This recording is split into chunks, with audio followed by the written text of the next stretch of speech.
Is he going in to this game with a target on his chest and also on his right ankle?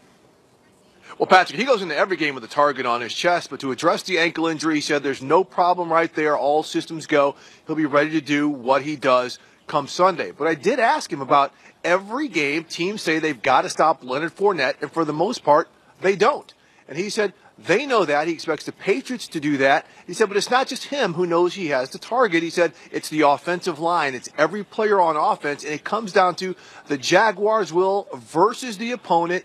Comes down to how they finish runs and the yards after contact. But Patrick, speaking of a different type of contact, on Tuesday, Leonard Fournette, he was involved in a fender bender down here in Jacksonville. And we know that one of the people involved in the car accident, according to Fournette, was a Steelers fan, the teams that they beat this weekend.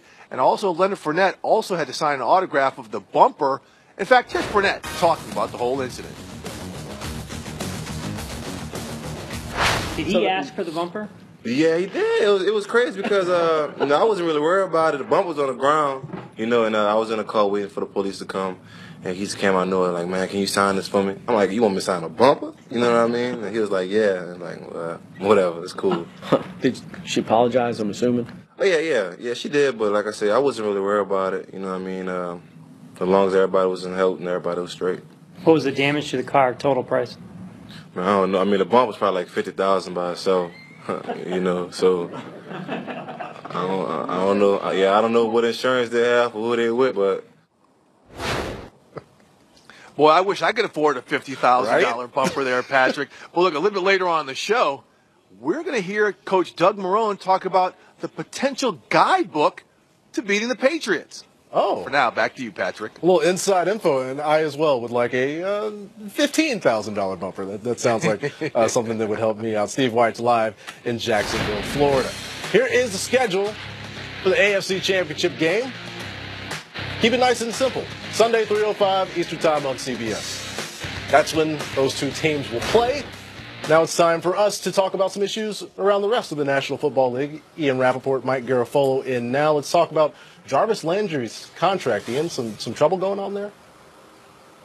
I wouldn't say trouble, but they've definitely reached a point where it's not going to be resolved anytime soon. And, what's happened here is the Dolphins sort of proactively had conversations early on, actually even before the season with Jarvis Landry. Then late in the season, had some discussions. We're never really able to come to any sort of agreement on a contract. And now his contract is up, and he's in a position of a lot of players this time of year with no real reason to do a deal. He's not going to go out and get injured at all on the field. There's no injury risk. Certainly makes a lot of sense for him to either wait for potential franchise tag or transition tag, or just basically wait for free agency. And Mike, of course, the ceiling here, or the benchmark here, seems to be the Devontae Adams deal, but remains to be seen whether Landry's going to get something like that.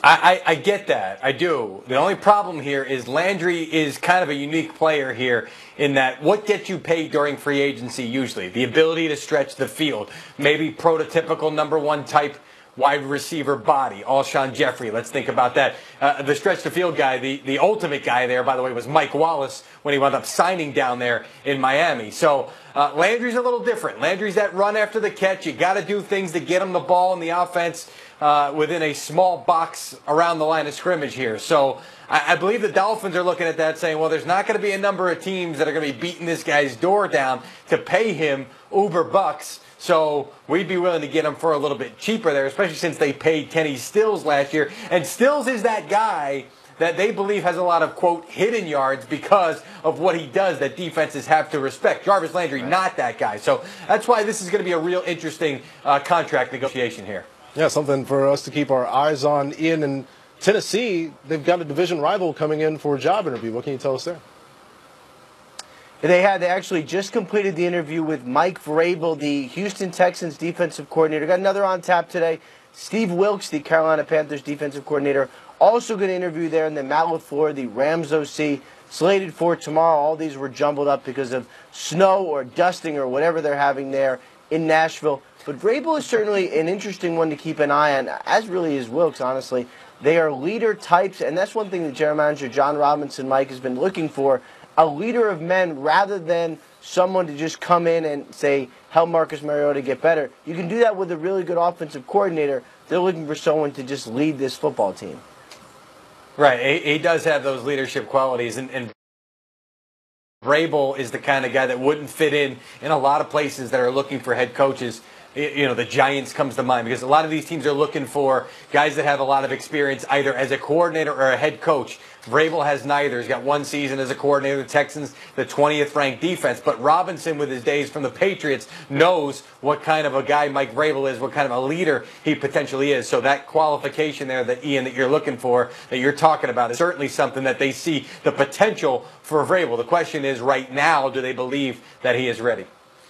Ian, back to Vrabel's team that he's with right now, the Houston Texans and Jadeveon Clowney. What can you tell us about their contract discussions?